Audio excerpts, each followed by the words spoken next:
What's good, everyone? This is your boy DJ's Raw and Cut Truth. Give you that raw content that you deservedly need. And I brought the brother Rev in the building, man. How you doing today, brother? How you doing, brother? Ready to cook. Man, things have changed, man. Things have changed. Before Lamelo was doing his thing in the NBA, this brother was, some would say, blackballed. His ranking was down. This is before the NBL, too. Even after the NBL, they were critiquing Lamelo. They said Lamelo shouldn't be the number one pick. They said Lamelo is too much of a flight risk. They said that Lamelo may struggle. They said all these things. But shines like Stephen A. Smith, part of the old media. He went up today and said, quote, just woke up and watched the re-air of Hornets win over Atlanta Hawks. Let me tell y'all something. LaMelo Ball looks real. That's real special. Loves playing. He's assertive. He's aggressive. Look out. He's finishing games already. He'll probably be starting in the week. Look how the tone has changed. Me and the brother Revolution Radio have pointed this out from the beginning.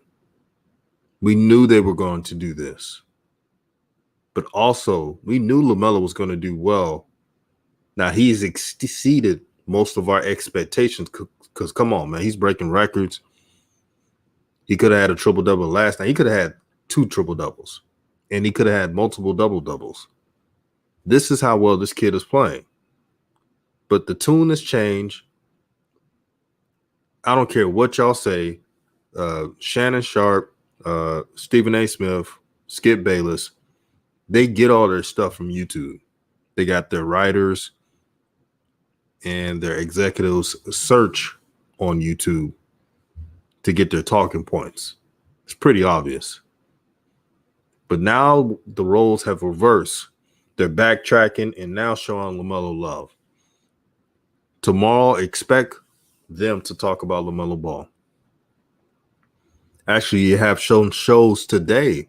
Rob Parker, that cornball brother, and Chris Broussard talking up LaMelo Ball.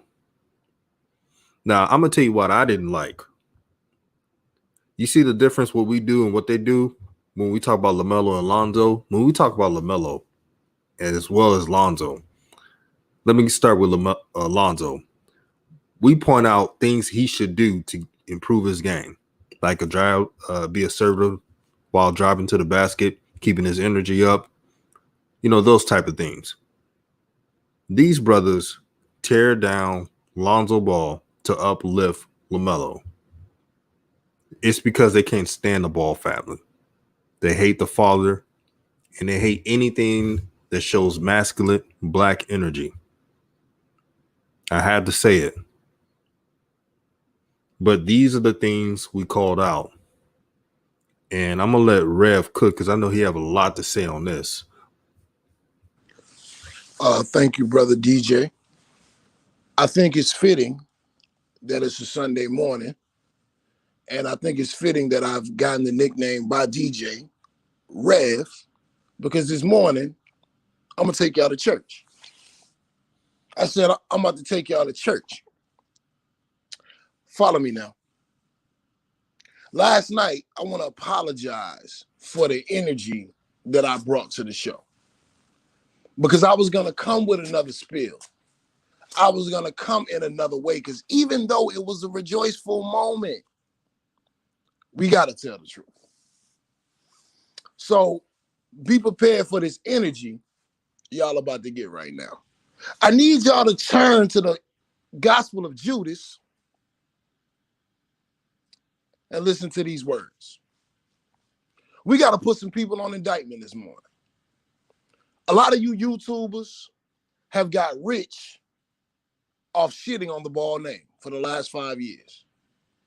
A lot of you YouTubers and farewell fans, Lonzo struggled in LA or had an up and down time in LA. You wrote off the entire family. When the same man that trained all three of those boys since the ages of 3 years old decided to take his children, not your children, not Stephen Hairline Smith's children, not Shannon Sharp's children, not Skip Bayless' children, not Rob Parker, tap dancing Rob Parker's children. No, when the man decided to take his children overseas to play basketball because there was no need for them to get a college education or go to a 2-year school for a trade because their trade was basketball. When the man decided to do that, a lot of you fair weather fans started going with the old media cliff notes on how this was a bad idea. But the hypocrisy in that was already on the wall. Because as you said that, you were bigging up some guy you had never seen play yourself named Luka Doncic, who they told you was a child prodigy. And where did Luka Doncic play? Overseas, in Europe, in a professional league. But when LaVar Ball decided to do this with his children, because the old media doesn't like him, because the corporates and the higher ups and the execs don't like that he's an outlier and a revolutionary, y'all turned your back on him. Now, I'm not talking about the supporters, the A1s to the day one. I need all the haters to turn to the gospel of Judas. The man takes his children out of school so they can perfect their craft. He throws them to the ringer in the most desolate place for a child from California, and he makes them prove their love for the game. I said he makes them prove their love for the game. They have some ups and downs. They have some hard times when they're in Lithuania. They ended up leaving Lithuania and going to create the JBL. That wasn't good enough. Stephen A. Smith on national TV questioned LaVar's decision-making. Max Kellerman questioned LaVar's decision-making. But more so than the media, you started to see supporters because they were looking at the product that was Lonzo Ball on the court, and they started taking it out on Gelo and Melo and LaVar Ball and saying, hey, this guy doesn't know what he's doing. Even though when LaVar Ball created the JBL, the NBA started to relax some of their restrictions on summer league and 18-year-old players. NCAA started having conversations about paying people because even though they were lying to you in the public and telling you that it was no threat and it wasn't a credible league, even though they told you this lie, they were worried enough to start relaxing rules that had existed for the last 10 years. I'm trying to talk to y'all today. We're going to put some of these suckers on trial today. Coupon TV jumped off the bandwagon, went over there and was taking the crap on the Ball name. All of these YouTube channels out here dogging out Lonzo, dogging out LaVar. Oh, now y'all want to come back around. We reading from the Gospel of Judas this morning. If I'm saying anything that's a lie, y'all let me know. Y'all share the video, like the video, subscribe, #new media. So now, everything has come full circle. The JBL, Spire, LiAngelo, his unfortunate situation in China. Do y'all understand if LiAngelo Ball is a real MVP? Because bosses don't take losses. They learn lessons. Each lesson is a blessing. If LiAngelo Ball hadn't went through that unfortunate situation in China, Lamelo does not go through this growth that he went through internationally. Lamelo comes through the system as a regular, not a regular player as far as talent, but the regular route. Lamelo Ball is going to be the blueprint going forward for the international athlete. Lamelo Ball has provided another way that goes against the old way that young players and young coaches and young business-minded people in basketball are going to take as the blueprint for the next 20 years. I'm trying to preach to y'all this morning. DJ, I'm sorry for taking the floor, but last night I didn't do you no service, brother. Let me do this service right quick. Hey, bro, I gotta say this. Like the elders say at the church, take your time, Pastor. and that I will do. That I will do. Let's start with Stephen A. Smith. We're going to read from the Gospel of Judas, verse entitled F Ninja. And for those of you who don't know what that means, ask somebody beside you what that means. This is a guy that replaced Skip Bayless as the face of First Take and used LaVar Ball's name when LaVar Ball was hot in 2017 for ratings. Used LaVar Ball's clout for ratings. Saw a situation where he knew LaVar Ball was not making any kind of incorrect statements towards Molly. He talks like that to men, women, children, beasts. Never lost. Never lost. And Stephen A. Smith turns around and turns his back on LaVar Ball. The entire time the kids were going to Lithuania or going when Lamelo was going overseas to play basketball, Stephen A. Smith kept making sly comments and sly remarks like, we don't even know if these kids can play on a college level, let alone the NBA. I've heard some things from some scouts. This is the definition of an F ninja. When you're willing to turn your back on your brother in order, and this is the problem with old media. This is why the Rob Parkers and the Chris Broussards, I saw that show the other day when they were taking shots at Lonzo and repeating old media narratives of Buck breaking about LaMelo Ball, talking about, yeah, he's talented, but does he know how to play winning basketball? Well, unless you won a championship, the other 29 teams in the league, they don't know anything about winning basketball. The champion that year is the only one that knows.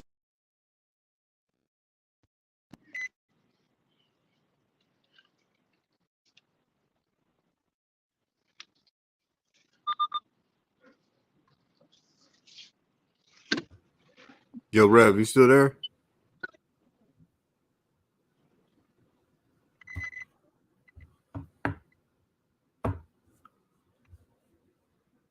But I'm gonna read this before Rev get back on.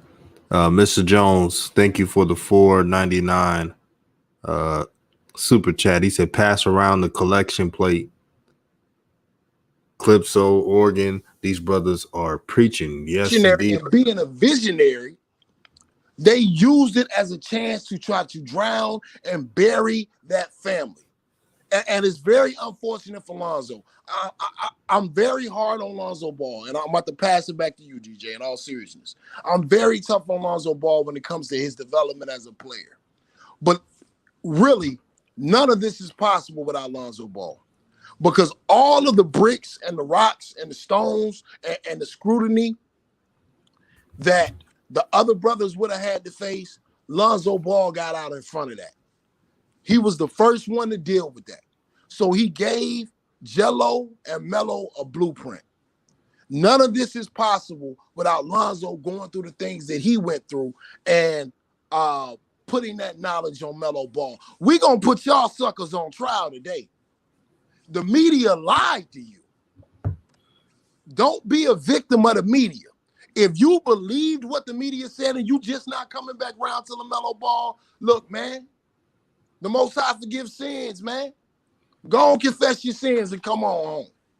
Go on, confess your sins and come on home. Don't wait till this boy is an all-star as a rookie to jump on a bandwagon and be a liar and say you believed in him the whole time. DJ, go ahead and cook on him, man. Let the church say amen. Amen. And this is why I coined the nickname for my brother Revolution Radio as Rev. Because the brother be preaching, man. The brother says what he says from the soul. And it's a blessing from the Most High to have him on my channel. I want to thank everybody for supporting the channel. And I'm about to cook. I'm about to really cook. And someone said, talk about Jeff Goodman. Oh, yeah, I'll talk about him. So Jeff Goodman looks like a chickmunk. Weirdo looking dude. Ever since LaVar and company kicked him out of the circle, he had a vendetta of Lamelo, dissing him on the side, talking about, oh, I think he's gonna be all right, Blair, but he's nothing special. I remember when he said that in the pre-draft shows. I remember that.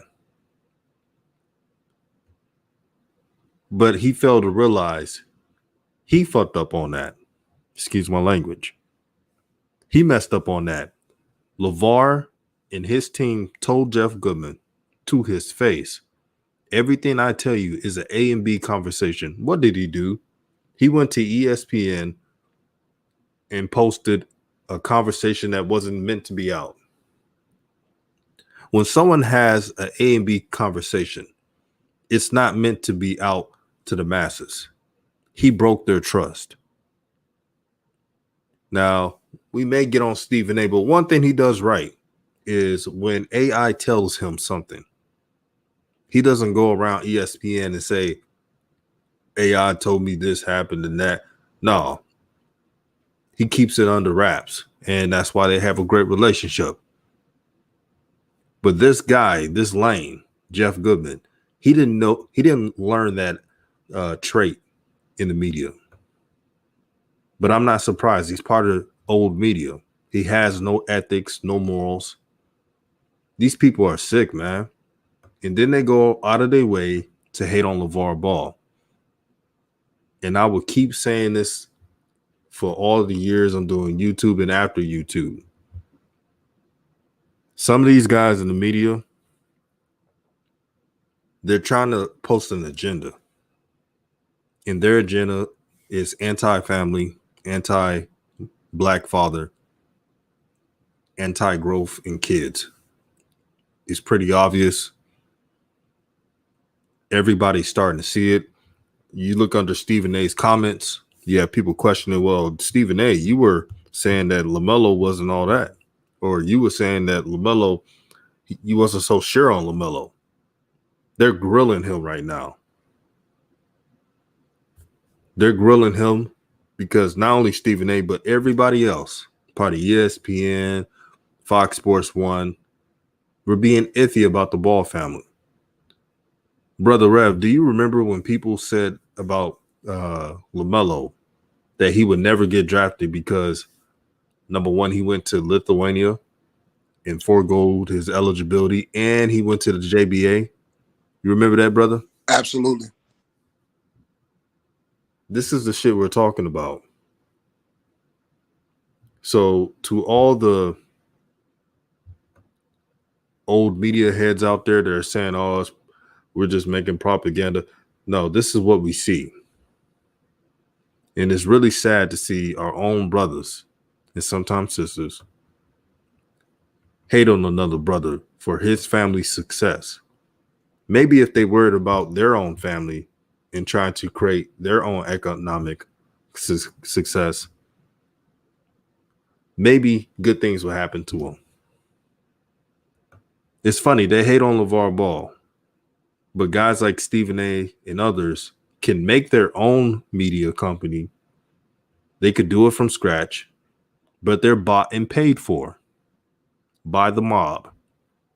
The ESPN mob, the FS1 mob, they're all bought and paid for. Everything they do is scripted.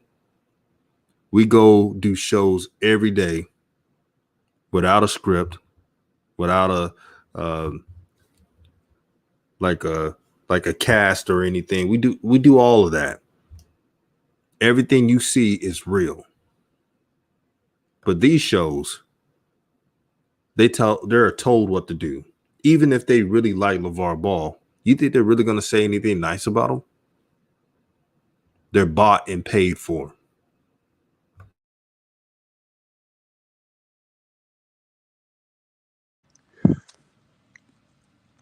It's a travesty, and we're gonna cook on it. Because a lot of times, the reason why I'm so anti-process,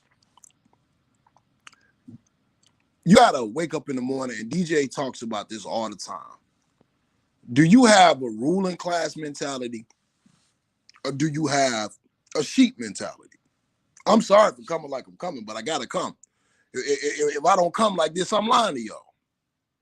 Bro, Anybody who is not inspired by the Ball family and what they've done in the last 5 years to create generational wealth for their grandkids, then you're just a hater, man. Point blank range. Even if Lamelo didn't have the success that he had last night, and Gelo just got that 10-day contract with the Pistons unguaranteed, and Lonzo has the career that he has. LaVar Ball is one of the most successful fathers in the history of American sports, if not the most successful. Because when it came to Peyton Manning and Eli Manning, they were a part of the bloodline. Their father played in the NFL. He was a revered quarterback. LaVar Ball is not an NBA player. LaVar Ball isn't connected with Nike and doing himself any favors with Nike. Like I keep telling y'all, stop telling me about a process. These brothers are anti-process, man. They are thriving in spite of, not because of. I'm going to say that again. They are thriving in spite of, not because of. So it's time to get some flowers today, man. And it's time to give some coffins to the old media. Look, I see y'all say it every night. Y'all know this content y'all getting on DJ's Raw Uncut Truth is better than that stuff you seeing on TV. TV is a fossil anyway. Half of the time, we watching our stuff on our phones anyway. Let's keep it real. So with that being said, where else can you go and get a brother like Raphael for the three-point conversions that has a pulse on the locker room of the Charlotte Hornets and can go from, like he said, the brother said it himself, from a channels like DJ's Raw Uncut Truth and listen to the fans and go ask the coaches about the questions that the fans won't answer. Can you do that on First Take? I need y'all in the back to tell me. Can you do that on First Take? If you have a complaint, if you have a question to ask, can you ask Stephen A. Smith's arrogant ass to ask these questions? No, sir. Can you do that on Undisputed? Can you ask Skip Baseless, bias, hating ass to ask questions to your favorite player or to the organization that you want to get information out of because you are a shareholder, because you are buying tickets? No, sir. This is new media, baby. This is new media. All of that selling out, like DJ said, because somebody owns you, and jumping on the wave and destroying a brother or a sister because you want to make some money and you want to keep your status. That day is dead. That day is dead. These brothers are thriving because of their work ethic and the blueprint that LaVar has put in place and the hard work of those boys. And I want to give a special shout out, man. Jermaine Jackson needs to get more credit. Jermaine Jackson, I remember at Spire Academy, the day that Melo arrived, said, I feel like I'm looking at the #1 draft pick in the NBA. I said, and he said, why would I worry about putting in an offense? And this is what I'm saying about James Borrego. He said, why would I worry about putting in an offense when I got the guy that can turn water into wine and can walk on water? When Jermaine Jackson said that, a lot of media outlets said he was clout chasing and he was a leech and he was this and that. He don't look too crazy now, do he? Huh? After that triple dub last night, as Shannon Sharp says, and I'm saying it mockingly, Miss Trip Dub came down to Charlotte last night. She took a stop over in New Orleans. Lamelo Ball, I read a stat, DJ, that was so interesting. They said he is the third rookie in the history of the NBA to come off the bench and have a triple-double. This is in all the years in the NBA. He is the third rookie. What we're seeing is special. Now, let me tell you what the next play is, and I'm passing it back to my brother. We on y'all today. Y'all share the video, like the video, subscribe. Look, y'all go on Twitter right now, man. Y'all tag Stephen A. Smith. Y'all tag Max Kellerman. Y'all tag Skip Bayless and Shannon Sharp and Rob Parker and Chris Broussard, and most importantly, tag Bill Simmons. Tag all of these guys and tell them it's a new wave in town, and we on their heels. This hashtag new media, DJs, raw uncut truth. The next play is gonna be like DJ said so wisely. They're gonna start trying to tear Lamelo from the rest of the family. That's what that Puma deal was about. Because someone was wise enough to understand that Melo is a unicorn.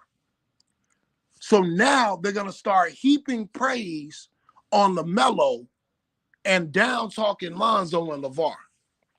They're going to try to separate these two.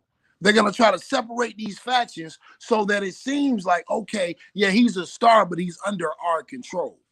As new media, it's our job to report the facts and keep that from happening. That's what they're going to try to do. They asked James Borrego a question last night about Melo's vision and how he's so skilled this early. And y'all know this man had the nerve to say out of his mouth, he had the nerve to say, I don't know where he got this from.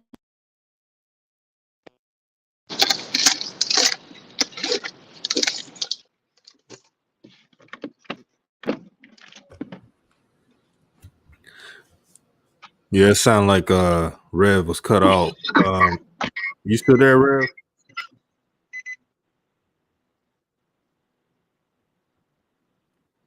All right, until he comes back, I'm gonna read some of these comments. Rainley Sanchez says LaVar needed those boys, but Jermaine was that guy for LaMelo when he was overseas. Well, they're all important. At this channel, we don't preach a downplay of a father's role. Fathers are important, and LaVar did a great job with his sons. Let's just keep it at that. But thank you for supporting the channel. Music admin says Shannon Sharp loves LaVar. I think they disagree time to time, but I think he's cool with LaVar. They just see things differently. Music admin said LaVar was on Shannon Sharp podcast. That was a great move for Shannon Sharp. You see the views he got from it. Here's the thing with Shannon Sharp. The Shannon Sharp you see from Undisputed and the Shannon Sharp you see on Club Shay Shay are two different people. I think the Shannon Sharp you see on Club Shay Shay is the more authentic version of him. I think the Shannon Sharp you see wearing the goat mask and just exaggerating and just doing just buffoonish stuff, that's just scripted right there. Uncle Rico, he said, Nation United, new media. Shout out to new media. Hell yeah. Cool. David says Shannon Sharp knows sports to an extent. He's played sports. So he's not like Stephen A, who doesn't really know sports. So I got to give him credit on that. Slick C said LaMelo Ball and Ben Simmons have the same stats. Isn't that crazy? And Ben Simmons don't even take that much threes at all. But this conversation was definitely needed, man. You see the media tactics. They're dissing Lonzo to uplift LaMelo. I've been seeing that throughout the YouTube media circle. You go to these channels, they'll diss Lonzo first, and then they'll talk about LaMelo in a good way. And that's plan A for them. This is what they wanted. They're trying to tear down the family. And on this channel, we're not playing that. We will always critique because that's our duty. But we're not going to be like everybody else and just keep exaggerating on shit. We're not going to do that. We want all the Ball brothers to do well. Hopefully Lonzo finds his niche. What Lonzo needs to do, if I'm Lonzo Ball, I'm being dead serious. I'm finding a way to contact Jermaine Jackson and ask him for advice, have him to train, all that stuff.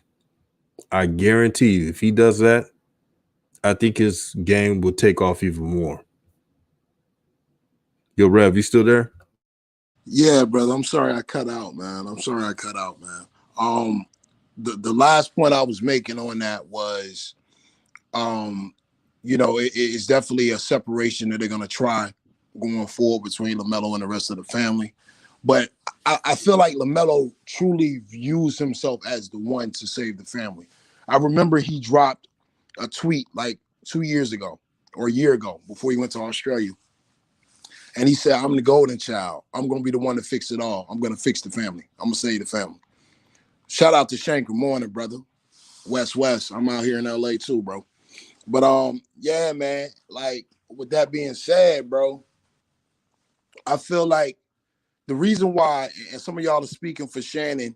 Shannon says a lot of points that are helpful to the community. I'm not going to belittle anything that he says on the behest of the community and what African Americans are going through in America. I'm not tripping off that at all. My problem with Shannon is he jumped off the bandwagon just like everyone else. And not only did he jump off the bandwagon, he never really was on. And he took a lot of shots at the Ball family. He sure did.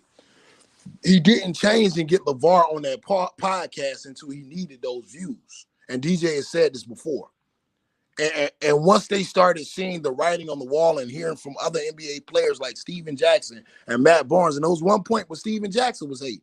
It was one point where Steven Jackson was saying LaMelo couldn't play, and if you brought him around the dogs that I know, then, he'll go home crying to his daddy. Well, that was before LaMelo pulled up the Rico Hines and had everybody's favorite Clippers looking like Swiss cheese, crossing up Montrezl Harrell, shooting floaters, the same floaters he's shooting in the game that they say is unorthodox from 17 feet. He crossed Montrez over and hit the same floater. He was hitting game winners in games with Trey Young and Rico Hines. So for the real supporters, this isn't surprising. But we taking the task this morning, those that jumped off the bandwagon. And Shannon Sharp is one of those people. My issue with Shannon Sharp is, although the brother speaks woke, his actions show different things. And one of the main things I remember him saying on the show, they were talking about LeBron wanting to own a team, and the rest of the brothers in the league, some of the top players in the league, wanting to pull their resources together and own a team. And he was discouraging them and saying, "Oh well, they think it's easy." To me, sounding like somebody, I ain't gonna say it, but yeah, just sounded real funny to me. He was like, "Well, yeah, well, they think it's easy to own a team, but that's hard. We don't know how to do nothing like that." See, that's your problem with LaVar, sucker, because you don't have enough heart to dream. Things that you're afraid to dream of, LaVar is going to take in the world by his hands. And a lot of brothers, we don't want to speak about it, a lot of brothers are envious of this. A lot of people are envious with the fearlessness of LaVar Ball and the brashness and the way that he speaks. But what we got to understand is, when LaVar is speaking that way, that is a marketing tool. That is his brand. He didn't hide nothing. He came out and said, big baller brand. He is brash. He is loud. He is braggadocious. And he expects his sons to go on the court and carry that same energy and be an extension of himself. No slight at Lonzo. Maybe Lonzo would develop that. But right now, LaMelo already has that dog. And you're absolutely right, because I had already pulled up the stats before the show. LaMelo Ball, I'm saying it right now. Yes, he has to develop as a rookie. Yes, he's undersized. Just for the fact that he can shoot threes alone, he is a better player than Ben Simmons. But I need y'all to keep that same energy. For all the doubters. Dennis Rodman, crazy as hell. I don't even count Dennis, man. But I need y'all to keep that same energy, man. Keep that same energy. When me and DJ was saying 2 weeks ago, hey, LaMelo has a chance to be better than Luka. Where the doubt is at, man? LaMelo's got a chance to be better than Ben Simmons. Yo, DJ, you remember this? When we were saying this and people were saying, oh, no, don't say that. Yeah, they were ridiculing us, man. But Right, we stood firm. We stood don't firm say that. because we look at film. I remember that. Right. Why are y'all always trying to put a cap on these players based off what you hearing out the media. Why can't he be better than Luka? Look, man, Luka Doncic is a hell of a player. He plays at his own pace. He plays at his own speed. When he gets hot, he's a very streaky shooter. He has great court vision. He can rebound. Damn, that sounds a lot like LaMelo Ball. That sounds a lot like LaMelo Ball. The difference is Melo got better handles and has more athleticism. Get the lights up. Absolutely right, man. This is new media. Y'all ain't getting this nowhere else. Nowhere else. You are not getting what you're getting this morning on this church Sunday morning, nowhere else. I want to put the scouts on notice. I want to put the media writers and the hacks on notice. Or as DJ says, the shines on notice.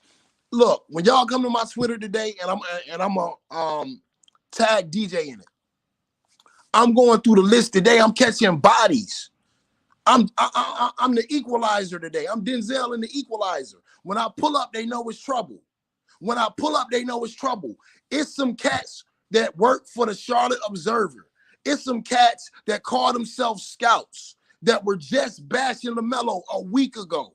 That's trying to sit up here and take credit with y'all like they were always in this man's corner. We putting them on record today. And why is this just so important? Because the constant arguments and debates that me and DJ have to have on this channel with brothers that tell us about the process, that tell us that LaMelo needs to wait, and tell us about all of LaMelo's deficiencies and flaws. Other than hoop jargon, someone who I respect that studies the game, a lot of these brothers are reading the cliff notes of these scouts. I saw a brother's video this morning that was saying, well, scouts were saying that he wasn't a good shooter and that he's lazy. So his production will probably drop off because he's not motivated. Why? Because they told you, sucker? What evidence do you have of this? But when you don't attack the ways of the old media and you allow this stuff to get out to the, just like hoop jargon says, the casual basketball fans, they take that as gospel. It's a new day here at DJ's Raw Uncut Truth, and we cooking this morning. Y'all share the video, like the video. I wasn't playing. Tag Stephen A. Smith, tag Max Kellerman, tag Skip Bayless, tag Shannon Sharp, tag every hater and hack and shine that threw this kid out the window when he was a 16-year-old kid. It's on you, DJ. Oh boy, they're gonna hate me, but I love it. And all I gotta say is I'm protected by the Most High, so is Rev. So they could come in and hate on this channel all they want. We're gonna keep delivering that smoke. And for Steven Jackson and Matt Barnes, two brothers who act like they down, they for the cause, they real ones. Here's what you're all learning. You can give back to the community, fight for people's rights, but still be an asshole. And that's what those two are. They switched up on LaMelo so many times. They dissed his family. They dissed LaVar. They questioned how they raised their kids. And don't let me get started with those two. Because if I go down their rap sheet, you would be like, wow, why are they talking about that family? Especially Steven Jackson. Everybody got a pass. No one's perfect. But to question LaVar's parenting, when this brother, when he was a young player, he was a hothead, man. I remember a time at a club, he was beefing with someone. I think he got shot at. He had beef with multiple players. He had malice in the palace. And this brother wants to talk about how LaVar raises his kid. It's buffoonery, man. Yeah, you could get back. Yeah, you could be the one speaking out. But it's not real if you shutting up or trying to belittle another brother. All because LaVar is loud. When we got a lot of brothers and sisters in our community that act just like LaVar Ball. Are you really woke? Or are you a joke, Steven Jackson and Mark Barnes? Yeah, Mike Barnes is a fake tough guy, man. I see right through it. He's fake, man. These shines, not these players, these shines ruled LaMelo out. They were bitching and complaining. First, it was this. They were like this. I remember they was talking about it. LaVar just cost Lamelo a chance to make the NBA. Am I lying, Rev? Nah, they said that. They said that disrespectful, ignorant, and I'm gonna leave it at that. Yeah, they said that. Right. A teenager at the time. He's still a teenager, which is crazy. He's 19, but a young teenager at the time, growing up, learning life. They called him out. A young man. They said, "Oh man, since he did the JBA, his career is over. LaVar ruined his career. There's no going back." They said all this. That is utterly irresponsible, especially if you're in the media, to count out any young man or woman's dreams. Irresponsible. And I hate this. I hate that Steven Jackson is from where I'm from, or close to. He's from Port Arthur, Texas. Shout out to PA. Anyone who's listening from PA, shout out to y'all, man. Y'all know the real. I'm from H-Town. Yes, Steven Jackson gives back. But you got to do more than just give back. You got to walk it. You got to talk it. You got to breathe it. You got to be like that. You got to be that dude 24/7. And those two shines are not it. And remember Christine Leahy, Miss, are you threatening me? Yeah, that white girl. Lord. She hasn't had a hit show since. Now, I'm not trying to talk about karma, but the Most High punishes those who trying to ruin somebody else's great things. When LaVar Ball was on Colin Cowherd's show,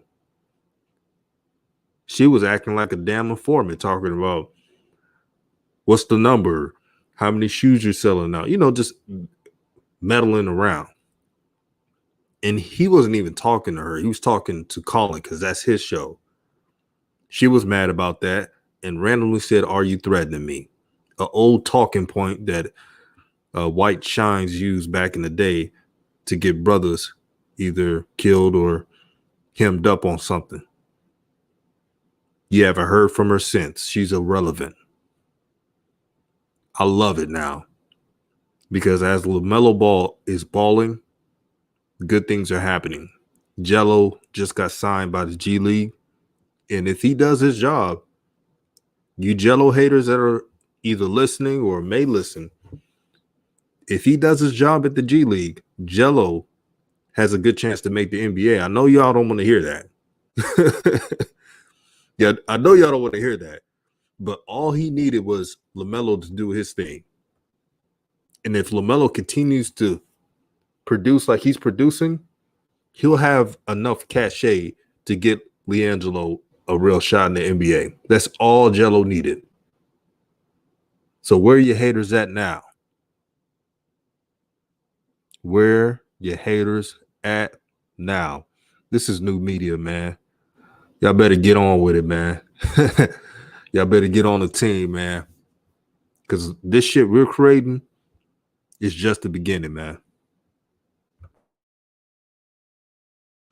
Big spell. I see you, homie, and we gonna talk it. And we gonna talk it. You damn right. We've been waiting on this moment. Hey, I've been waiting. I've been waiting on the chosen one to come, and we gonna talk it, and we gonna scream it from the mountaintop. And you know what I'm saying? And Brother Jones, you better believe I'm gonna have that list ready. I'm not playing with them. I'm not playing for them. Playing with them. If everyone else in the public sector has to be held accountable, the media got to be held accountable, bro. That's facts. They said this man ruined his son's life because he taught them how to master their trade. If you're a welder, don't you want to master your trade? Do you want to learn about biology and metaphysics and philosophy from Aristotle if your job is an underwater welder? No. Well, look, the Ball family trade is basketball, and they damn good at it. To have three brothers with the opportunity to play in the league, because I'm with DJ. I feel like Gelo gonna get there now. If Melo keep doing what he doing, and y'all may not understand that, y'all may say, okay, that's slighting Gelo. No, it's not, because all Gelo needs is an opportunity. However he gets that opportunity, as long as he's keeping his morals and his integrity, we want this brother to get an opportunity. So for these brothers to be able to do this, that family's trade is basketball, and they're masters at their trade. I saw somebody say that they don't rock with Jalen Rose since the situation with his girl. I absolutely agree, because he should have really put an end to that.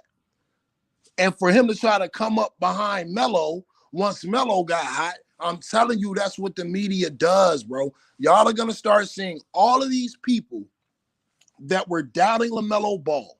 Because really, if you look at the scouting reports, everyone always said it was going to be a long shot for Gelo to make it to the league. But for the prospects in the family that they said were going to make it in the league, Melo's scouting report was horrible compared to Lonzo. I still have some of the notes. Lonzo's scouting report, they looked at him as a generational point guard that could change the culture of a team. When LaMelo came in with question marks, it was nothing but question marks. So for this kid to be excelling in spite of, let's get on his team, DJ. It's time to get on his team. I was too nice last night. I woke up this morning mad at myself, man. This team ain't doing nothing to make this boy get a triple-double.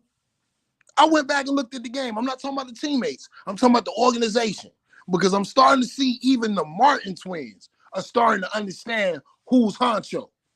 They starting to understand who's honcho. And I told y'all that 2 weeks ago. I said the smart ones on the team are going to start reading the tea leaves and say, okay, yeah, he the future.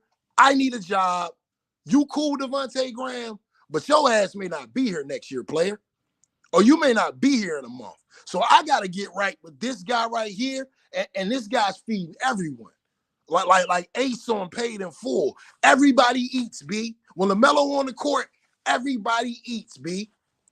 And what makes it beautiful, everyone eats, but they don't eat to the detriment of him. You feel me? So the rest of the players on the team are starting to see, okay, this is the guy, bro. Like this, forget the coaching staff. Because before James Borrego started telling him to come up for the pick and roll, LaMelo just started taking over the game. He was fanning Devontae Graham off. AB the hero in the house, bro. This is a barbecue today. This is a barbecue today. We putting old media on the grill today, bro. This is a celebration. All of y'all come in here, bro. Share the video, like the video, subscribe. We gonna talk that talk today. LaMelo was fanning Devontae Graham off. So it got to the point, every time Terry Rozier would get the rebound the last 2 games, Terry Rozier started getting the rebound and looking for Melo. Bruh, Terry Rozier can drop 40 a night. He has that in him. Any night he can drop 40. When a guy like that starts acquiescing to LaMelo Ball, the team is changing. But the organization as a whole, the Charlotte Hornets, nah, suckers, y'all ain't gonna get no credit for this. Y'all are not going to get no credit for this. I can't sit up here and lie and act like y'all did the right things to develop this kid. You did not. This kid is taking off in spite of your horrible decisions. This kid is developing because he got a guy in his corner named Jermaine Jackson. I got to call it like I see it, man. These are my thoughts. I'm going to keep it real. So, once again, to see a kid get taken out the game the night before and robbed of history, have the mental fortitude to come back the next night and drop a triple-double in a win versus a division rival, and to go 5-5, bro, like DJ said last night, if anybody would have told us at the beginning of the season that the Charlotte Hornets would be 5-5 with wins over Brooklyn, with wins over the Mavericks, y'all would have said we was crazy. Y'all would have said we was crazy, like absolutely crazy. What rookie is making an impact like LaMelo Ball? You put any of those other rookies on the Charlotte Hornets, they're not 5-5 right now. AB, what's cracking, bro? Oh, we got AB the hero in the house. What's up? What's up? Man, I hear y'all in here talking that talk like I like to hear this morning. I'm man, bro. Last night I feel like for me was a lot of vindication. Y'all talking about that media full of lies, and it's so crazy because for years I've been talking about Lamelo being that deal, right? And I feel like folks have told me, but like you mentioned, Rev, the scouting reports say the scouts who do this for a living, they said this, they said that his shot shooting percentage is gonna be low. He don't know how to woo woo all of these different things, and I'm like, yo, they not looking deep enough into his game. And folks call me, you know how it is. You start to speaking too much facts. You a hater. You a rider. You all of these negative things. You feel me? And then when my dog damn near give you two triple doubles back to back, and just like you said, not even in a situation where they setting him up for greatness. He is defying the odds to get greatness. He coming off the bench giving you a triple double. He making them have to play him. We was on FYF Sports. We was on Ticket TV. We was everywhere, and folks telling me, "Oh, you tripping, you tripping, you tripping." And I said, I don't care where you put Lamelo, what situation you put him in, he gonna be a all-star. Just because he got the type of talent and skill that just is, it don't matter. He gonna get his.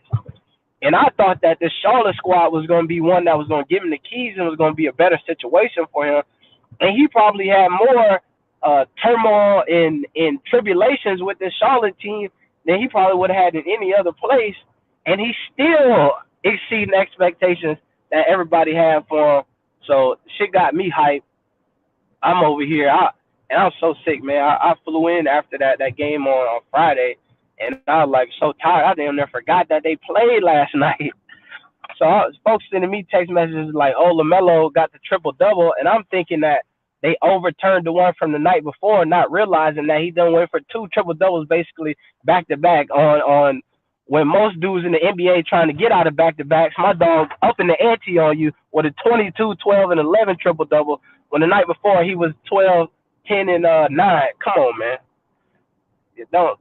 Yeah, it's crazy, man. It's crazy, and ain't nothing handed to him, which is even more wild.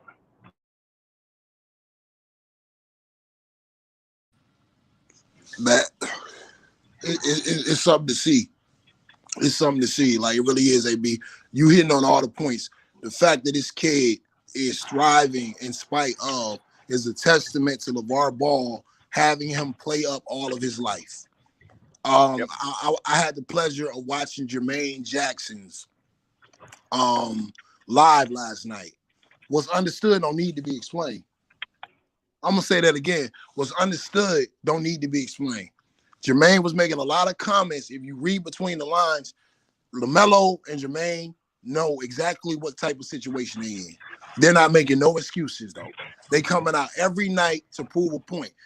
Jermaine said this boy's goal is not rookie of the year, is MVP.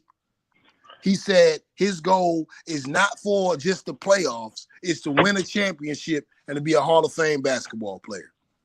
He said Melo will be in here in 7 minutes to watch film. And in 7 minutes, you know where Melo was? In there watching film. Bro, this is a generational player, man. I'm going to say it, bro. Like, I ain't speaking in no hyperbole. Like I said, Jason Williams is my favorite point guard of all time because of the way he played the game. But with that being said, LaMelo Ball is a transcendent player. Is he a top 10 point guard in the league right now? I want to see the rest of his development. That's what my mind says, but my heart says yes. In the East, he top 4 right now. I wanted to talk about this. We can have this discussion because I got Kyrie. I got shit. Now that I think of it, I got Kyrie. I think he's better than Ben Simmons already. He might have already proven he's better than Trae Young because of his height, his length. He can do just about everything that Trae can do.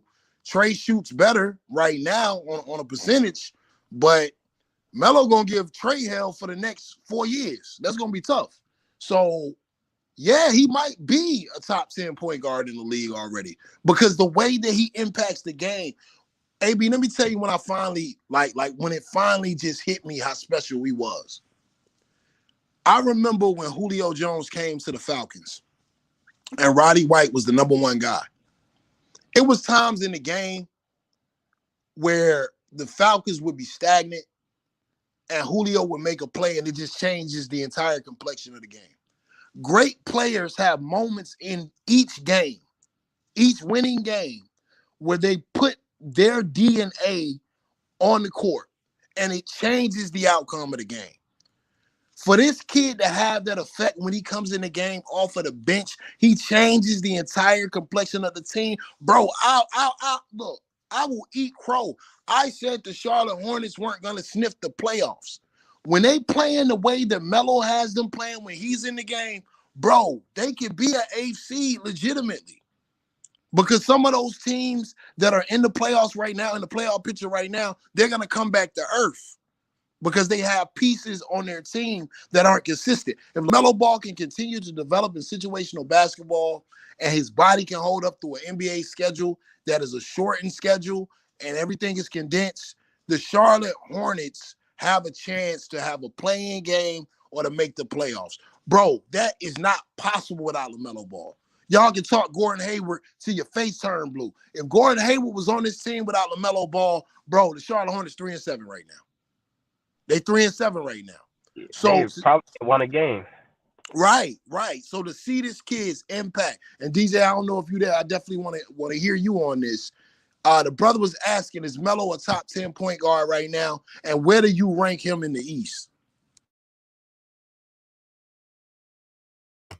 Great question. The way he's playing right now, and I have to do it by metrics because if he was starting, his numbers would be astronomical right now.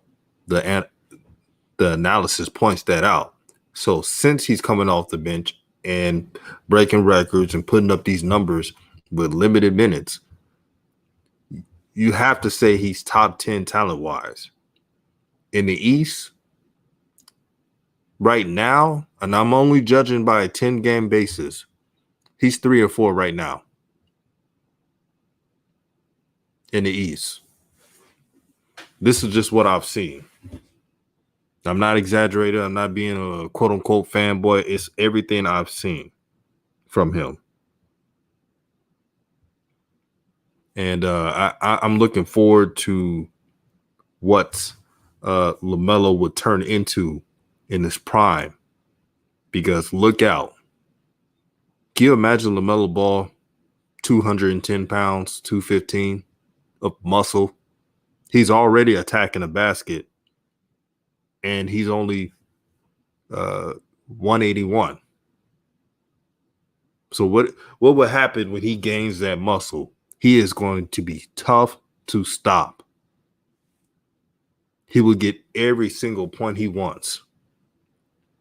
And one thing to LaMelo's advantage, he knows how to draw fouls. He's so herky-jerky with his moves. He's so unpredictable. He doesn't depend on speed. It's all instinct and ball movement and just ways to learn your defender. People don't realize this. Lonzo is faster, stronger, can jump higher than LaMelo. But since LaMelo was playing as a shorty, as a youngster, it helped him gain all those moves. He literally moves the ball like he's 5'9", but he is tough as someone that's 7'2". This is LaMelo Ball. This is the greatness he's going to turn into. And I'm truly excited to see the growth of LaMelo Ball. That was the hardest working triple-double I've seen in a while. Remember, the coach did not run too many plays for LaMelo. Teammates sometimes getting in their own way. We know how it is. LaMelo knows this. Jermaine knows this. And LaMelo still was able to produce. That's the most amazing part. With a lower usage rate, he took it in his own hands. So I'm proud of LaMelo. Came a long way, man, from being that little shorty that was 14 years old in the state championship in California to being a young man who exudes confidence, man. the other night when they won that game against New Orleans, he told the media in their face, the same media that threw little jabs here and there about LaVar and his family. He said his father and mother raised a killer. This is who LaMelo Ball is. He don't care what obstacle is in his way. He's out there to take it. That's how you become successful in the NBA. You got to take for what you want. Bro, I want to say this real quick before one of the other brothers slide on. I think I see my brother Shanker on this thing, and I want to flip it to AB as well after this. Look, this is a barbecue this morning. I told you it's Sunday morning. We having service today. It's looking like a funeral service because we burying old media. Hashtag new media. DJ's Raw Uncut Truth. Hit the like button. Look, man, I want to talk to a team in the NBA real quick. Y'all might think I'm crazy. Golden State Warriors, fire your scouts. You dropped the ball. Dropped the ball. Facts. Pun intended. You dropped the ball. Let's break down the financial implications of your franchise. You had a chance to pass the torch in the next 7 years from one superstar to another superstar. If you would have had a roster going into next year with LaMelo Ball, Steph Curry, and Klay Thompson in a new arena that you just built here in Cali, that last year the ticket sales were underwhelming because all of your players were hurt. This year you can't get people in the arena. When you found out that Klay Thompson was injured 2 hours before the draft, the only thing that kept you from drafting LaMelo Ball was your LaVar Ball bias. But look, they tried to tell you, man, it's always business, never personal, and you dropped the ball. Could you imagine, I want y'all to talk about this, bro. Could you imagine a lineup where LaMelo Ball is averaging 15 points a game and taking some of that pressure off Steph Curry and setting the table right now for Steph Curry, the way that Andrew Wiggins is playing? You dropped the ball. What y'all think about that, man? Bro, you just said the realest shit ever right there. The realest ever. That they need to fire everybody. Everybody must go. Fire squad. You ain't never lied, bro. Even if you had Melo coming off the bench in Golden State the same way he coming off, can you imagine this production off the bench right now in Golden State with Curry in the starting lineup? And he started off slow, but he going bananas right now. Now imagine you bring in Melo off the bench. You remember what they was doing with Sean Livingston and how he was carrying him a bit off the bench and all of this stuff? Imagine what Melo would be doing. Even if you don't put him in the starting lineup, it's bananas right now in Golden State. And you look at with the pieces that he playing with and they got some athletic folks over there. Andrew Wiggins, who is somebody who, if he was able to play like a Miles Bridges role and be catching these Melo lobs, he'd be looking like a different player right now. You know what I'm saying? Where all you got to do is jump as high as you can and throw it down. Andrew Wiggins be looking something special. You got them shooters, the lead. You got your boy Oubre, who basically look like a Devontae Graham, a Terry Rozier situation. You know what I'm saying? If you compare, because that's the problem right now in Charlotte, is you got Gordon, you got Rozier, and Graham, and the coach feel like he need to work the offense through those guys. If you look at Steph, what's the Oubre, you know what I mean? Like you can match them up. You can put 3 people in front of Melo right now. The same thing as that they doing in Hornet for Charlotte, and he would be still giving you the same production, but on another level because the shooters over there is stupid. Devontae Graham at one point had only made 1 3 in 3 games. Come on, man. What you said right there? You spoke the gospel right now. Let me slide this in real quick because I knew this was coming, AB. Let me slide this in real quick. The argument about James Wiseman, I said it before the draft. DJ said it too. You know what I'm saying? But he was in support of the brother, and he was in support of Anthony Edwards because we want to see all these brothers do good. It was not a match. James Wiseman is not a match for the Golden State Warriors. If you watch basketball and you understand the style of basketball that the Golden State Warriors play, which is run and gun, they don't need a traditional big. They don't need a traditional big. You just need a serviceable guy that can get rebounds. That's why a lot of games, James Wiseman has been frustrated because he doesn't fit in the offense. I was watching the game against Portland. They already said that Steve Kerr had to have a conversation with James Wiseman about shooting threes and also being frustrated coming off the court because his offensive production. He slows their game down, especially now that Draymond is back. That's why his numbers are dipping. It didn't make sense. It's not a shot at James Wiseman. It's just if you already got two guards on the Charlotte Hornets that you believe in Devontae Graham and Terry Rozier, and you went and got Gordon Hayward and spent that money, James Wiseman, where the Charlotte Hornets hurting right now? They need a traditional big. He would have been perfect on the Charlotte Hornets. He would have got the production that he wanted on the Charlotte Hornets. And LaMelo was the perfect pick for Golden State. The only reason they didn't make that pick because they knew, I'm telling y'all, this is not hyperbole. If you put LaMelo Ball on that Golden State Warriors team, that kid becomes a megastar. So some of that was egos, and some of it was the history with LaVar Ball and Steve Kerr. And like I said, it should always be business, never personal. Bro, let me say one thing, and I'm gonna pass this, boy. One of the things that Melo got to get credit for, and you touched on it right there, but it's the mentality. His mental is so strong. Right now, Devontae Graham is still in the starting lineup because James Borrego is trying to protect his mind. He know that if they jump him, they're going to lose him. It's over. James Wiseman, Steve Kerr got to sit down and talk with him because he's not fitting in. His mind, their mind's not strong enough. Melo is coming off the bench. He getting pulled out the game, 1 assist away from a triple-double. He getting looked off here and there. The minutes is crazy. In his mind, the first game didn't even score. Folks was talking about he was a bust after 1 game, and he is talking to the media like, yo, my mom and dad raised a killer. I'm smooth. And they keep trying to do this thing where they like, so who on the team gave you some advice? Who has been the most helpful? And he's telling them over and over again, I just been playing basketball my whole life.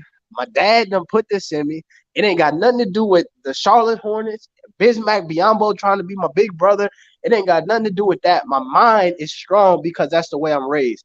Folks got to really put that into context and give him respect on that, because that is what also separates him from all of the other bullshit.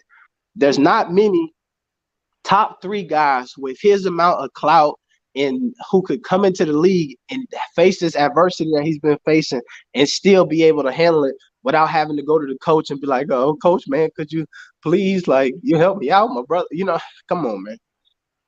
Talk to him, man. Yeah. The old media doesn't want to accept the facts that he's not needy of mental attention. He doesn't need that soft cuddling like all the other NBA players that come in with a little bit softerness to him. LaVar gave him that playing up all his life. Now you seeing it. I mean, you know, I had to jump on here because y'all just fire this morning. New media is killing it. But man, when I saw Stephen A. Smith, I gotta address. Talk about it, brother. Talk about it. Stephen A. Smith. Now, this is what made me have to come out the woodworks on this one. Like, this brother, I watched him on TV try to slaughter this family. Him, Max, all of them. But Stephen A. specifically was like doing their best to keep him out of the league. So now to see him saying, oh, I rewatched the game. Like, you didn't want to watch, so you rewatched the game, or you watched it on a replay. Now all of a sudden, you know, Lamelo, he is the problem. He could be the look. I don't even want to hear your analogy. I don't even want to hear what you got to say about Lamelo because you haven't been there. You don't know. All this talk, and AB, you said it perfectly, man. Every time they interview him, the one thing you keep hearing is, well, who's on the team mentoring you? How'd you get like this? Look, it's not even that hard. Okay? Go on YouTube. Look up his high school games when everybody was hating on him for hitting 92 and thinking, oh, I would never let him do that. Give him 40 minutes in the NBA. Watch what happened. He could be chasing that too.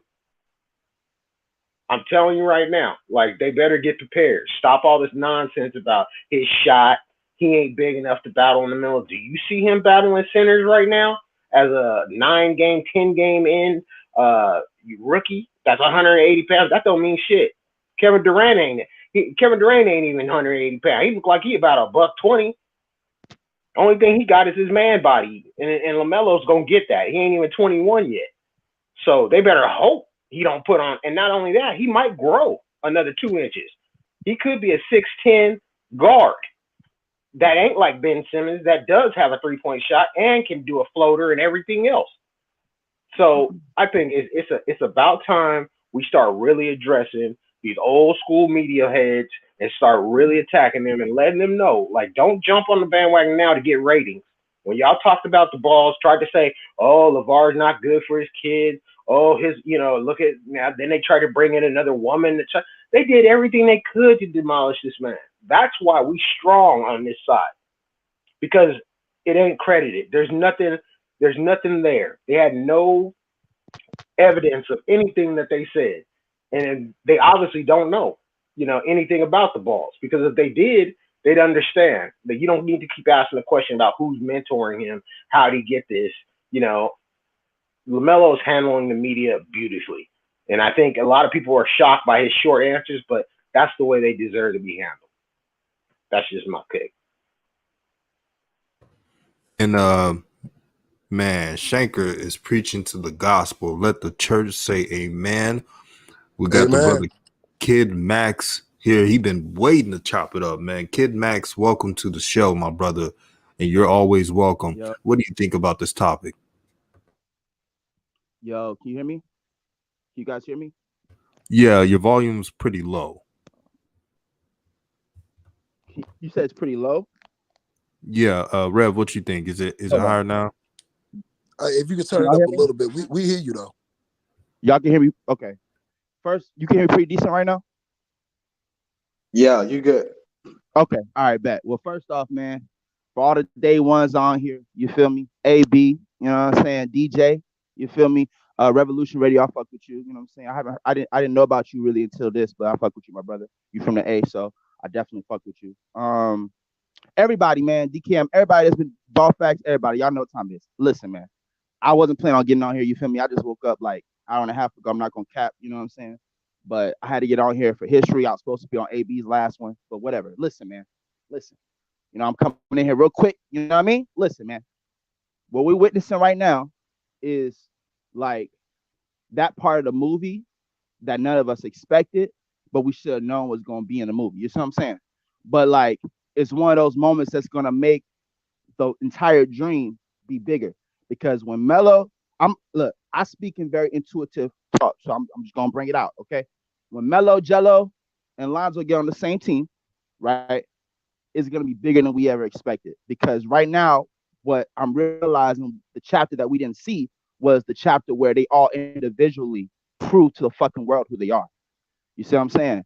That's And it heavy. has That's to be heavy. this way. You think what I'm saying? It has to be. Think about life. Think about life, right? I know DJ, you're a spiritual brother. I feel like a lot of people on here have a spiritual inclination, so y'all will understand what I'm saying. But think about life, right? When we think about manifesting, right? The 3D, it never comes the way we think it's gonna look. Never, but it's always better because the 3D manifestation includes a lot of shit we didn't see in the dream. Because the dream is about the bigger vision. You see what I'm saying? The LaVar Ball, all three on the same team, even with the shoes, bro. Because the way I'm thinking the way I be thinking, my nigga, like it wasn't meant for them to be in the league right now with the shoes. Everything is a decision based thing, so it could have been, you know what I'm saying. But at the same time, the way I look at it, the impact, the power of the vision that I'm seeing is they not meant to be 3B except for Gelo. They not meant to be BBB anymore until they are on the same team. Talk about 2K. Okay, listen, I'm not gonna go that deep. I don't want to distract the whole convo. I know we speaking specifically, but and it's been a while, so I am kind of rambling. I'm hungry as fuck. My brain's fucked up. It's all good. But listen, man. That's what I really feel like is going on right now. We're witnessing the individual growth of these guys in a way that was meant to happen for the overall like undeniable impact of the brand, bro. Like even like look again. We all meant to bring different things to the table. So this is what I'm bringing to it. You feel me? My vision, how I be seeing things, even with what's going on right now with us, right, as a community, even the culture overall, the world, bro. It's all changing for the better. But to stay focused, like with what's going on with us right now as a new media group, right? Look at how even the interpersonal battles, we still have found a way pretty much to stay connected, right? DKM, AB, DJ, even ball facts, right? Everybody has found a way to see the bigger picture, even in the midst of certain challenges, right? Because there is a bigger picture. Even the connection with the Ball family, being knowing who the fuck we are, you right? Knowing who AB is, knowing who DJ is, either indirectly or directly. This is like I said, I'm not going to expose it all right now, but like I said, it's very deep. I don't want to go too random, but I did just want to say that that's what I'm really allowing myself to accept, so that I don't get too hyped up by what they're talking about, on the media. Because when I hear them talk, just like y'all, what I'm saying, I can see how they're like, and some of it is just their subjective opinion. Some of it is just based on them believing these things or just now waking up. It's just how it goes. You can't really change it. But I really am starting to see it like, yo, they're not they're not meant to be rocking all BBB until they're on the same team. And as we're seeing more and more, I mean, just got the news yesterday that Gelo is in the G. That shit made me smile like a motherfucker. I was happy to see that shit, because it was just another confirmation that anything is possible. But like I said, I'm gonna let somebody get in. We can go back and forth. I know I appreciate y'all letting me talk and just get my thoughts out. But listen, man, this shit is about to be crazy. Let me speak on Zoe real quick. Let me go. First of all, I'm proud of Melo. Let me give him his credit because this is year. I'm proud of Melo. I'm not gonna lie. Intuitively, I knew he had that potential, but I'm not gonna lie because I was kind of like in my ego with Zoe a little bit because I kind of felt people kind of shifting. I had to keep steadfast. I didn't want to let myself kind of see what my intuition was seeing with Melo just a little bit. But I already knew he was going to do all that, and I'm excited for it. Like I said, now I'm just prepared for the battle that they're going to do and everything, how it's going to happen. Because like I said a couple days ago with Zoe, right? No cap. This is me personally. You know what I'm saying? Even when I'm at the most frustrated, this is because of just how I see shit. I give him like 3 years total, even now. I'm not saying we should include that in the argument because we have to talk about progress and getting better. I'm just speaking to the overall, like my truth, like personally. I give Zoe like 3 years before maybe internally I shift on him. You know what I'm saying? Because again, what I witnessed, because like here's the thing about technology, not to go, I'm not losing my track, but the thing about technology and what's going on right now, and I love technology, it's not good or bad, it's us. But the thing about technology and today's society and everything that's going on is that what's happening is, and on top of the fact that all of us as human beings, I know I go deep, it is what it is, all of us don't know who the fuck we are, right? None of us know the fuck we are. We've been putting the pieces together since day one about who the fuck we are as human beings. Fuck the skin color shit. That's important too, but real talk, okay? So we don't know who the fuck we are, right? So what's going on, in my opinion, is bro, like this shit is always bigger than we think. You know what I'm saying? And when it comes to Lonzo, bro, the reason why I said what I said is because we forget sometimes what happens because we can witness a miracle yesterday.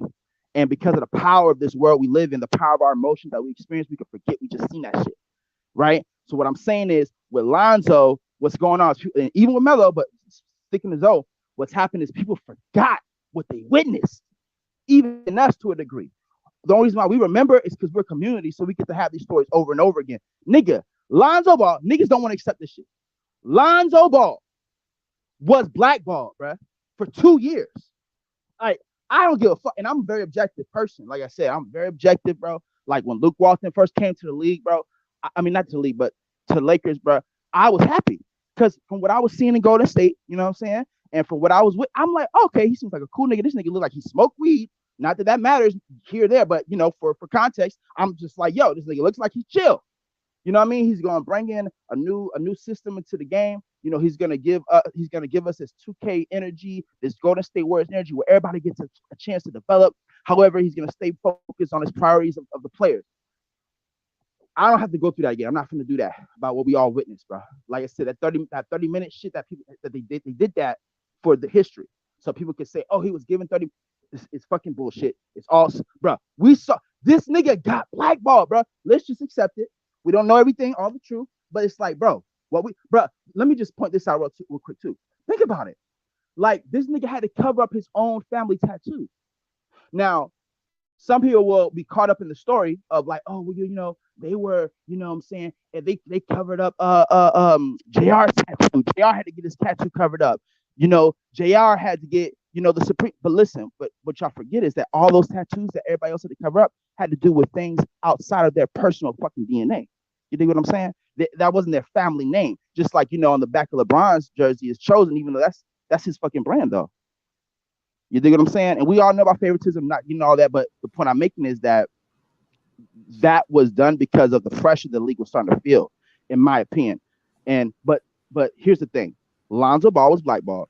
We all know that. We just have to accept that. I believe when we consider talking about the reality of his mental state, I just think it's important to never forget it. And I think because it's out there for question, we kind of go back and forth. Because I will say this, in my opinion, that the Ball fans, to me, are some of the most objective fans that I've seen in basketball, even though we don't get that credit. But it's cool because I'm not a stan. I don't idolize any man. You dig what I'm saying? But regardless, that's just my opinion. But yeah, Lonzo Ball is blackballed. This is a fact. And so for me, I give him 3 years overall because I feel like his mental space was. And this is also considering other things that I believe are possible true in the world. You dig what I'm saying? So I consider a lot of other things and layers to like the battle. You dig what I'm saying? So personally, that's how I'm looking at it. I know I kind of rambled a little bit, y'all. I will be back on. My phone's fucked up and all that shit like that. So I'll be consistent and won't be having to go so fast. I appreciate you letting me talk.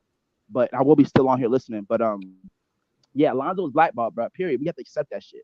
Now I'm not saying like again, it's just like the world. The entire world isn't compromised just because there's some bad people. You dig what I'm saying? So, there are things that can y'all still hear me? Oh,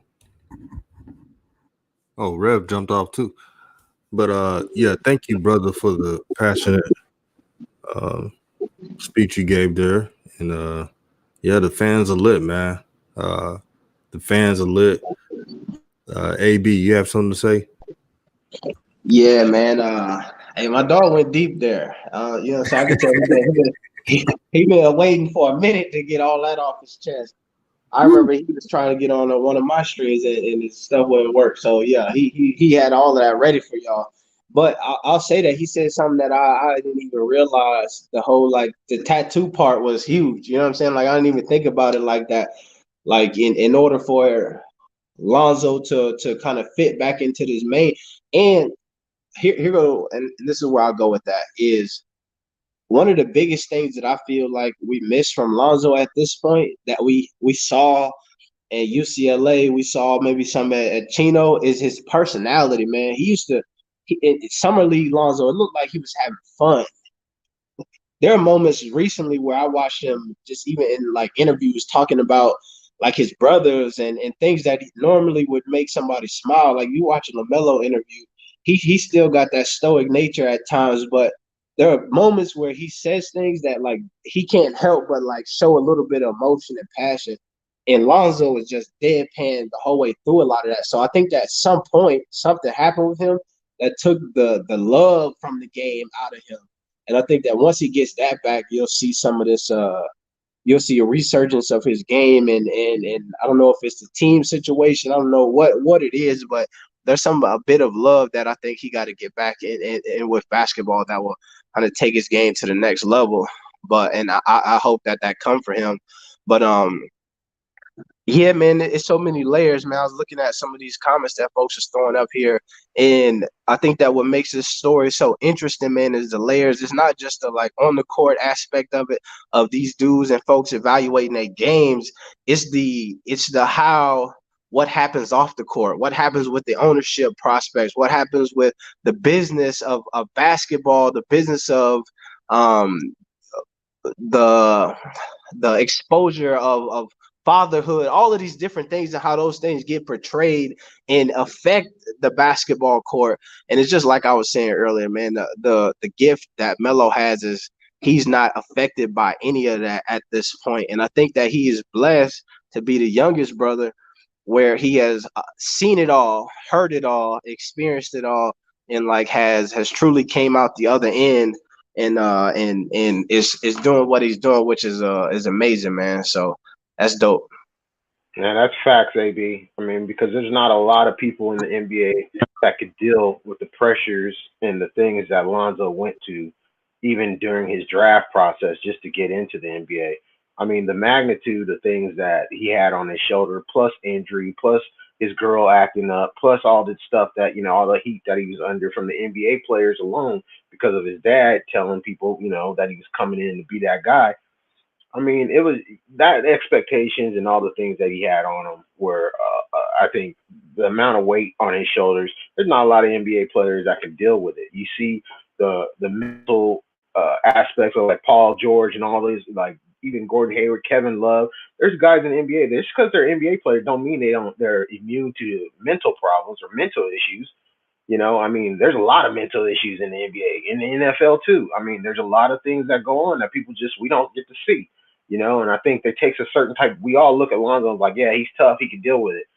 We don't know. We don't know how internally he took all that. Because right now, like you said, there ain't no way in hell Lonzo's happy about it. And I mean, I hate to hear it, because because the better Lamelo does, then the more hate that Lonzo's getting. And it's going to come with the territory. They knew this too, But I think people need to understand there's a lot of tools that Lonzo gave Lamelo. A lot of tools that Lonzo gave Lamelo. Let me say that again, because in AAU basketball, Lonzo was doing the highlight films like you wouldn't believe. Lamelo was still too young to even attempt half of that. Okay, and Gelo was always there to take the shot. That's why LaVar knows that 1, 2, 3, that punch that they got with all three of them being on the same team. They don't need anybody. It's like they just got role players at that point because they have it down to a science. And I mean, it's just if he gets in a situation where Lonzo gets happy, like you said, AB, if he can get back to being where he loves the game again, because right now, whatever they did in New Orleans, they're not playing to his strength. I mean, let's get real. Lonzo's, if you look at LaMelo, what's making LaMelo great? His rebounding. Okay? They were taught from a young age to rebound the ball, kick it up, and kick it to Gelo. Gelo hits the three. I watched him put 100 points on my AAU team when we were at 40. He ran up 100 points on me by doing that play every time, and we couldn't stop it.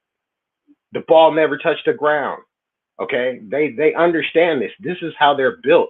Lonzo is made to move the ball. If you let him get the rebound and push the rock, watch how many points Zion and BI and all those players will start accumulating. That's why Kuzma almost looked like an all-star one year that Lonzo was playing with him because he was out running. If you see a lot of the players on the Pelicans right now, what are they doing? They're running behind him. They want to dribble the ball. They want him to walk the ball up court. That's not playing to his strengths. So right now you got a coach that's saying you're 3-and-D. No, he is not.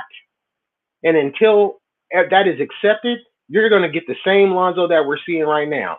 And it ain't about does he not know how. He does know how. But he does know how to get in his rhythm. He needs to be able to run the ball, get the ball going, get the ball moving, stop dribbling, stop pounding the rock so much. That's what all these teams, they get these guards, they want to pound the rock. Hornets are starting to figure it out. If we stop pounding the rock, let LaMelo bring the ball up, we all going to eat. That's what Rozier, that's what all of them are starting to figure out. The Twins, they're all starting to figure out. We want to stay on this team and we want to stay relevant. We got to buy into his system. So regardless if he's starting or not, I don't even give a damn about starting no more because you can't stop the inevitable. He's taking it. And now that even the old school vets, all the top, brass of the NBA are saying, look, this guy is the guy. What are we holding him back for? And he's just laughing. To watch LaMelo laugh and joke with the refs, it's hard to hate on that kid on the court. So to me, Lonzo will never have. Exactly. I mean, he gets out there and a lot of people all serious and they ready to look at Trae Young. They said he was in the locker room throwing shit and mad at himself for losing. It's okay. It's okay because this is not an NBA for short guards anymore. I don't know if y'all starting to realize that, but 5'11", 6-foot guards are going to the wayside. Just like everyone said, the big man is done. Well, the short guards is done because even the guards that are going to be coming out in the next draft class are 6'4" and 6'5" and above. So the guards are changing. This is not going to be just let's keep a 5'11" guard and let him run. There's Isaiah, coming on here and are getting in the NBA at 5'6" and 7. That is over. It's just too much because you got too many big men now that can run out. So, I mean, LaMelo is great. He's doing the right things, but Lonzo has a place at 6'6", 6'7", and with all the attributes that he has, the cheat code has not been unlocked yet. And until they get a coach or a system where he can actually really get the keys without having another guard to share it with, we're going to keep seeing the same shit. Bro, can I say one thing? Then I'm gonna hop off here.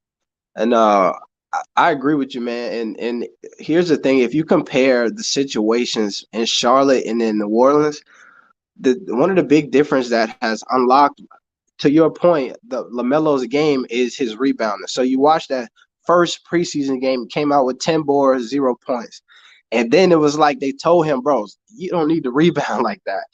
And he was kind of a bit stagnant. And then once they unleashed him to get those boards again, like you started to see his game take off on all the as far as scoring points, assists, and all of that stuff. I think that the biggest ailment to Lonzo is that they have Zion, they got Steven Adams, they got the Jackson Hayes kid. So they are telling Lonzo what I believe that they tried to tell Melo when they told him to back off the boards, but the Hornets don't have those bigs. They got Bismack, and then they're playing Miles Bridges at the 5 sometimes. LaMelo is damn near taller than Miles Bridges. You know what I'm saying? So you got Melo out there, Hayward, Devontae Graham, Rozier. So at some point, you like, bro, you got to get boards or else we not going to get him. So he got blessed to be in that situation. They pulling Lonzo off the boards because they like, we got Zion for the boards. We got Adams for the boards. You go, you know what I mean? But the problem is that they don't have another alternative. And we're not giving you the board, you're not getting the boards and being able to play your style, then we're taking the ball out of your hands and we're taking all of your game away from you and asking you to shoot threes in the corner, 3 and D. And it's so crazy because the coach came out and said that was his ideal for that before he was even the coach for them. And like, then he took it back and said he wasn't going to do it. And then now that's where we at. So I think it's circumstantial with Lonzo, and it sucks because he has consistently been in one of those situations where the teams, as they are constructed, just do not allow him to like really play his game. And when we see the moments that he gets to do that, like you said, everybody look like all-stars. B.I. look like an all-star. Kuzma look like all-star. And he got to find a situation. And I just think that I've come to the reality that situation will not be in New Orleans. And his best move has got to be his next move, and that's got to be somewhere else.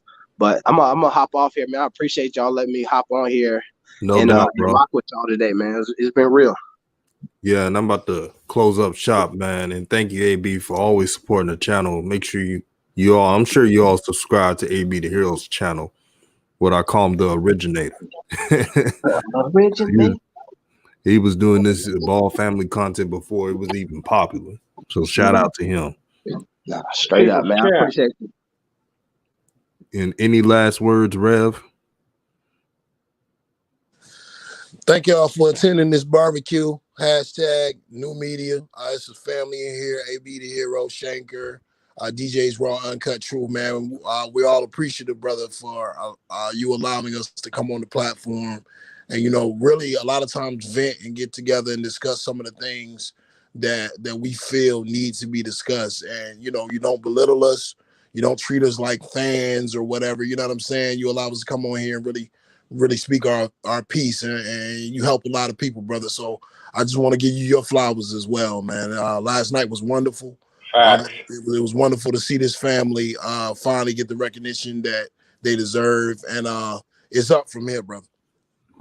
Absolutely. And I want to thank you all for supporting this thing we're trying to do with new media, man. We're just trying to correct the wrongs of past media and what they did to players present in the past. And this is just a start. The energy was right. Just like last night, the energy was right. And to those who were not on the panel today, there'll be other days we'll have you on the panel. It's just that some days I like to shorten my panel to keep a flow with my show. But thank you for always supporting. This channel is nothing without all of you. All praise to the Most High. Keep your spirit right. keep your conscience clear, and be the best person you could be. Peace and love to you all.